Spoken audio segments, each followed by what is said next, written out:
बादल हम्दि वस्सला अम्मा बाद फ़ाउज़ु बिल्लाहि मिनश शैतानिर रजीम बिस्मिल्लाहिर्रहमानिर्रहीम। जनाब सदर, अरबाब बसीरत, मुनसफ़ीन किराम और महकदाए इल्मो आगही के महकशो, आज जिस उन्वान पर लब कुशाई का मौका मिला वो है हकीकत अबदी है मकाम शब्बीरी, बदलते रहते हैं अंदाज कूफी व शामी।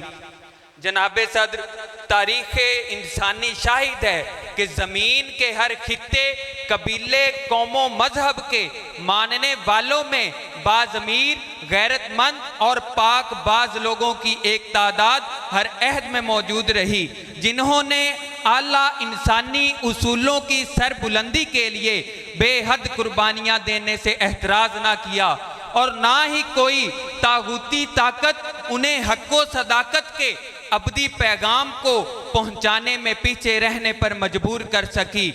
सदाकतो शुजात के इस अजीम कारवां के इमामो रहबर, मुजाहिद फी सबीलिल्लाह, सरफरोश, राकिबे दोशे खैरिल अनाम इमाम अली मकाम रदी अल्लाह ताला अन्हु की ज़ाते सतूदा सिफात हैं। नवासा रसूल, जिगर गोशा बतूल इमाम अली मकाम रदी अल्लाह ताला अन्हु की लाजवाल कुर्बानी और हक्को बातल का अजीम मार्का करबला तारीख़ इंसानी का वो नाकाबिले फरामोश वाक़या है जिसे कोई भी साहिबे शऊर शख्स नज़रअंदाज नहीं कर सकता। अहबाबे ज़ी वकार, वाक़या करबला तारीख़ का दर्दनाक वाक़या है।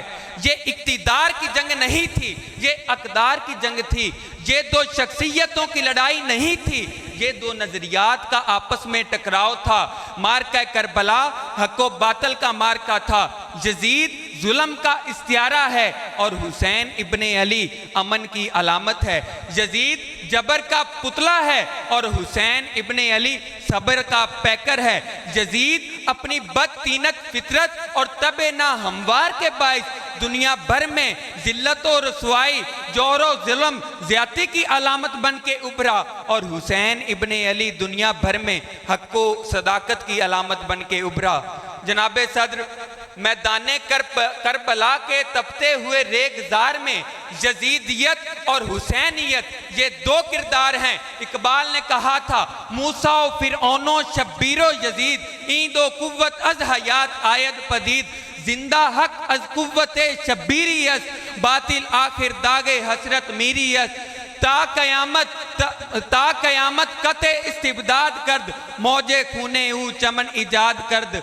अहबाबे ज़ी वकार, इकबाल असरे हाजर के वो अजीम शायर हैं जिनकी शायरी अक्लो शऊर और बुलंदी अफकारो तखय्युल से मुज़य्यन है। इकबाल के नज़दीक इमाम हुसैन की कई हैसियतें हैं। कभी वो इमाम हुसैन को इमाम इश्क कहते हैं तो कभी वारिसे उलूमे कुरान कहते हैं, कभी हक़ व बातल के लिए अबदी मयार करार देते हैं तो कभी इंसानियत को फ़क्रे हुसैनी अपनाने का दर्स देते हैं, कभी रस्म शब्बीरी की अदायगी को राज़े हयात गर्दानते हैं तो कभी हुसैन को उम्मत की वहदत का नुमाइंदा करार देते हैं, कभी हयाते हुसैन को उसवा कामिल करार देते हैं तो कभी हुसैन रदी अल्लाह ताला अन्हो को राशिदे खिलाफते राशिदा की कदरों का मुहाफिज करार देते हैं, कभी गमे हुसैन में रोते हैं और रुलाते हैं और कभी गमे और इमामे और कभी इमामे हुसैन के पैरोकारों की अजमत का बयान करते हैं और कभी इमाम हुसैन की बारगाह में मौत को सरबस्ता खड़ा देखते हैं। इकबाल करबला के असरात उम्मत पर देखकर उसका बयान फरमाते हुए बेसाख्ता कह उठते हैं, हकीकत अबदी है मकाम शब्बीरी, बदलते रहते हैं अंदाज कूफी व शामी। इकबाल फरमाते हैं, जब खिलाफत का ताल्लुक कुरान से मुनक़ते हो गया और मुसलमानों के निज़ाम में हुर्रियत फ़िक्रो नज़र बाकी ना रही तो उस वक़्त इमाम अली मकाम वहाँ से इस तरह उठे जैसे जानिबे किबला से गंगूर घटा उठती है। ये बादल वहाँ से उठा करबला की सरजमीन पर बरसा और उसे लालाजार बना दिया।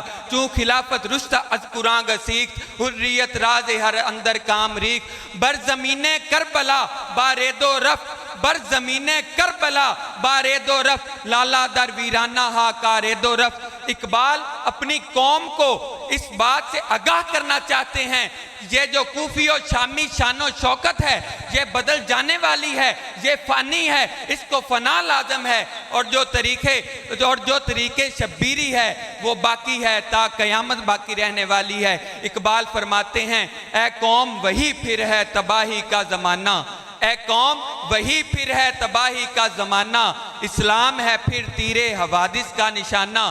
क्यों चुप है उसी शान से छेड़ तराना, क्यों चुप है उसी शान से छेड़ तराना, तारीख में रह जाएगा मर्दों का फसाना। मिटते हुए इस्लाम का नामे जली हो, लाजम है कि हर फर्द हुसैन इब्ने अली हो। वस्सलाम।